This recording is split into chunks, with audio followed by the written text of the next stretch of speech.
দেখে কি মনে হচ্ছে? মনে হচ্ছে আহারে গাছের তে বুঝি পাড়ায় নিয়ে আসলাম লিচু। ওরে না, ঢাকা শহরে খয়রাতে লিচু। এই লিচু নাকি ৪০০ কত ৫০, কোন জায়গায় ৪৮০, ৫০০, মানে যেইরাম দাম নিয়ে পারতেছে সেইরাম। এটা নেই বোম্বাই লিচু। যাক আমি লিচু কিন্তু চিনি না। বোম্বাই হোক আর সেই আমেরিকান হোক, যাই হোক হোক গে বছরের জিনিস খাতে হবে তাই কিনে নিয়ে আইছি। আপনারা কারা, কারা খাইছেন এই বোম্বাই লিচু একটু কমেন্ট করে জানায়েন। বছরের জিনিস একবার হলে খায়েন। ঢাকা শহর থাকেন তারা তো একবারের জায়গায় দুইবার, দুইবারের জায়গায় ৪ বার আর কেউ খাতে পারবেন না, যা দাম। আগে যদি জানতাম বাড়ি যেয়ে ৫টা, ৭টা, ১০টা খালি লিচু গাছই লাগাইতে পারতাম। কারণ লিচুটা খাতেও মন চায় আর বেশ দেরিতে ফলন দেয় যতদূর জানি। এখন অবশ্য সব কিছু কলমের গাছ লাগাও আর খাও।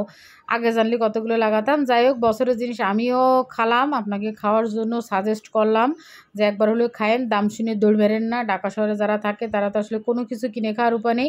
একটার দাম শুনলেই দৌড় দিতে মন চায়। এই যে আমার সুসনি, সুসনি কিন্তু কিছু খাতে চায় না, কিন্তু লিচু খুব পছন্দ করে। সাথে হাতে লাগিয়ে গেছে খাতি। ১০০ লিচু মনে হচ্ছে তার একাই লাগবে, ঘুরে ঘুরে সে খাবে।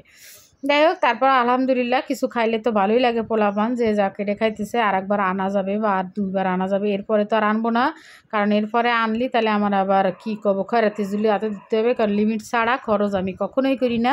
একটা ফল ২ বার ৩ বার বা শেষ। আমটা একটু ঘন ঘন খাওয়া হয় বা ওটা খাওয়া হবে।